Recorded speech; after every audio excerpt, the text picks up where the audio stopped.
serious conversation about what the Cowboys, who love to make the splash, might do if a splash should fall into their lap. And so as I bring the whole squad in, including Rob Ninkovich, I start with our brand new draft insider, Matt Miller. Matt, what do you think the Cowboys should be thinking about sitting 10 in round one?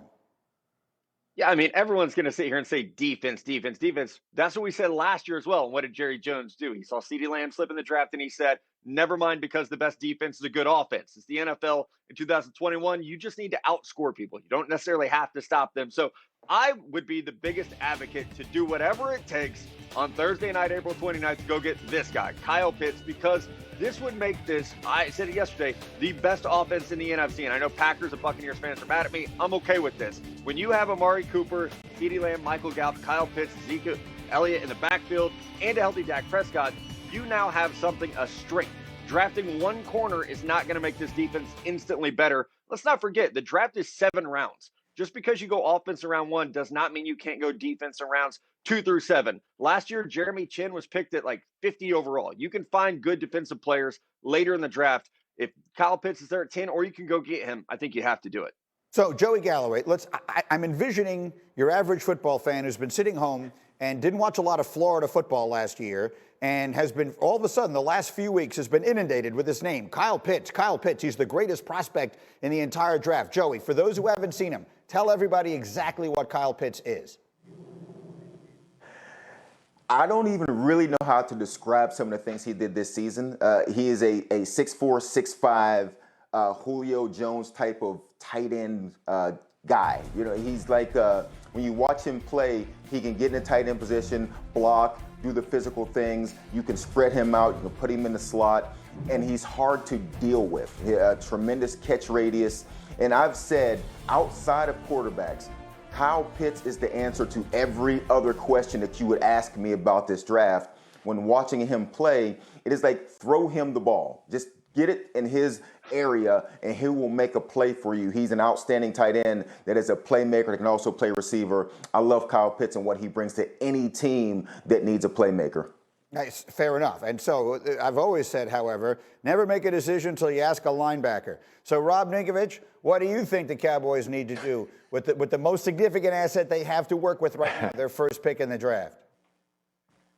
I think they need to go and get a linebacker. That's what I think. And being the 23rd ranked defense last season, with having some of the guys on their roster that they paid that haven't come to produce the way that they expected them to produce, I think that they go out there and try and draft a franchise defensive player. Yes, a franchise defensive player, because right now, if you can get to the quarterback, we all know how important that is. The quarterback is key to this league, but if you can get to that quarterback and you can put pressure on a quarterback, that helps you win football games. So the Cowboys, since 2012, they've had 15 draft picks, defensive draft picks in their top 100 picks.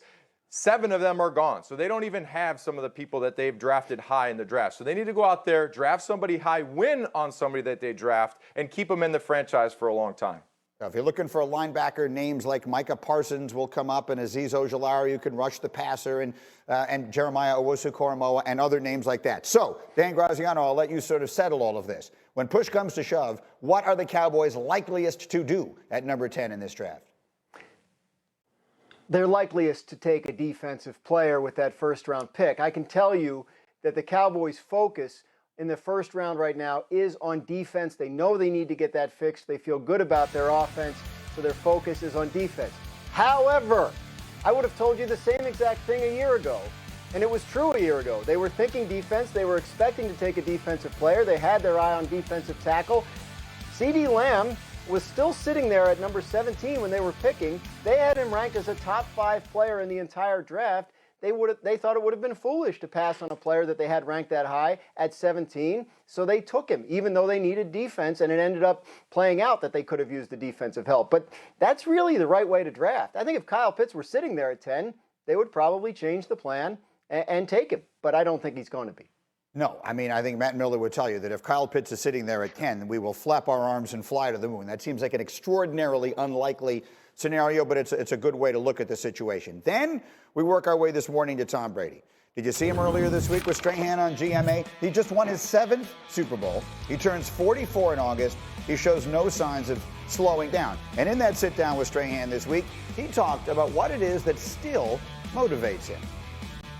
So, Tom, what more do you have to prove? I don't think proving it for me is the motivation. Like, I still want to play. You know, I got like a little sickness in me that just wants to throw a freaking spiral, you know what I mean? Also about football, once you stop, you can't go back and do it. I got some more football in me, not a lot, and I know that, but what I got left, I'm gonna give everything I got.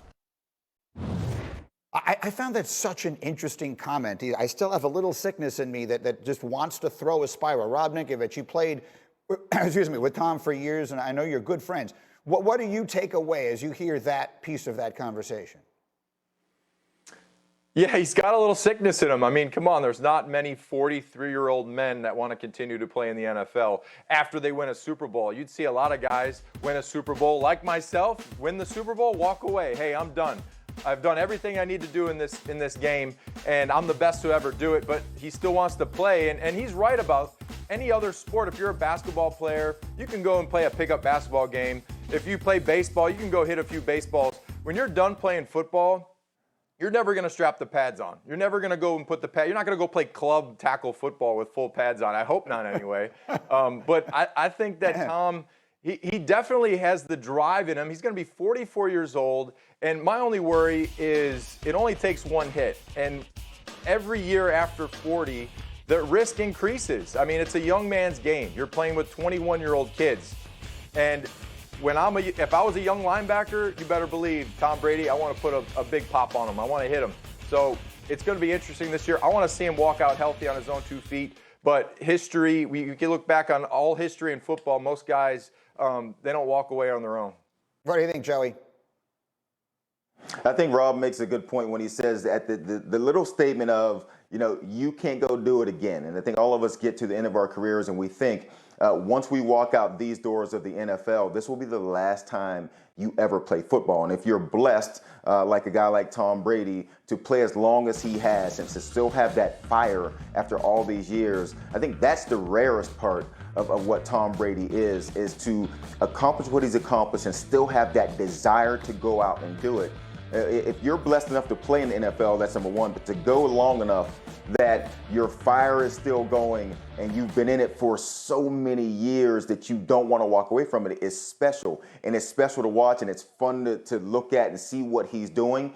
And it's interesting to see how long that fire is going to burn, because if it continues to burn, he looks like he has a lot of football left in him. It could turn out that way. Ninko, we got to get together a football game. 1 Mississippi, 2 Mississippi, 2-hand touch, cut the middle, rush the passer. I got you covered. All right, as we continue, coming up, they're calling Trevor Lawrence a can't-miss prospect. So why should there still be caution? We'll explain. This is Get Up. Today we're on ESPN.